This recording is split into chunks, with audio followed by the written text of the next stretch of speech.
بسم اللہ الرحمن الرحیم۔ اللہ تعالیٰ قرآن مجید میں ارشاد فرماتے ہیں، اے ایمان والو، اللہ کو بہت یاد کرو۔ اللہ کے ذکر میں دلوں کا اطمینان ہے۔ ذکر الہی نجات دلانے والے اعمال میں سے ہے۔ ہر مسلمان کو چاہیے کہ ہر وقت اپنی زبان کو اللہ تعالیٰ کے ذکر سے تر رکھے۔ ہر جائز کام کی ابتدا اللہ تعالیٰ کے مبارک نام سے کرے۔ حرام اور ناجائز کام سے پہلے اللہ تعالیٰ کا نام ہرگز نہیں لینا چاہیے۔ ایک بات ہمیں ذہن نشین رکھنی چاہیے، ذکر و درود باعث اجر و ثواب بھی ہے اور بعض صورتوں میں منع بھی ہے۔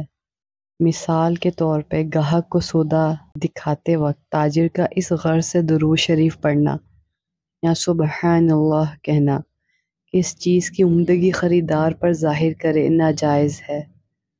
یوں ہی کسی بڑے کو دیکھ کر اس نیت سے درود شریف پڑھنا کہ لوگوں کو اس کے آنے کی خبر ہو جائے تاکہ اس کی تعظیم کو اٹھیں اور جگہ چھوڑ دیں، یہ بھی ناجائز ہے۔ سب سے زیادہ محبوب عمل اس حدیث مبارکہ سے ظاہر ہوتا ہے۔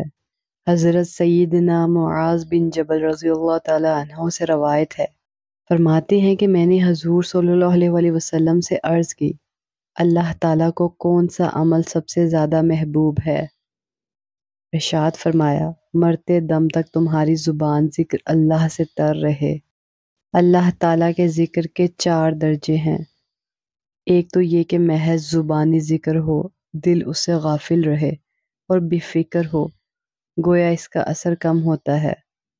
دوسرا درجہ یہ ہے کہ دل سے ذکر ہو لیکن اس میں قرار نہ ہو اور گھر نہ کرے۔ تیسرا درجہ یہ ہے کہ ذکر دل میں قرار پکڑ لے اور ایسا غالب آ جائے کہ دوسرے کاموں کی طرف اس کا رجحان بہت کم ہو جائے، اور یہ بڑی سعادت کی بات ہے۔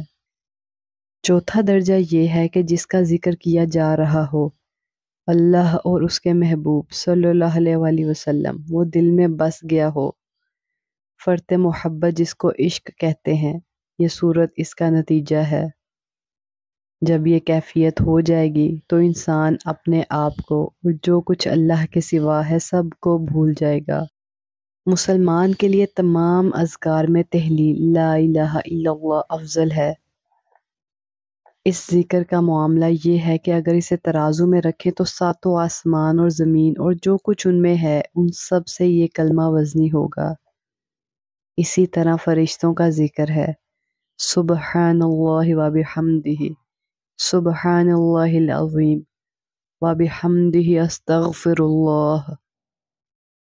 اللہ تعالیٰ سے دعا ہے ہمارے دلوں میں اپنی محبت ڈال دے، ہمارے دلوں میں اپنا قرب ڈال دے۔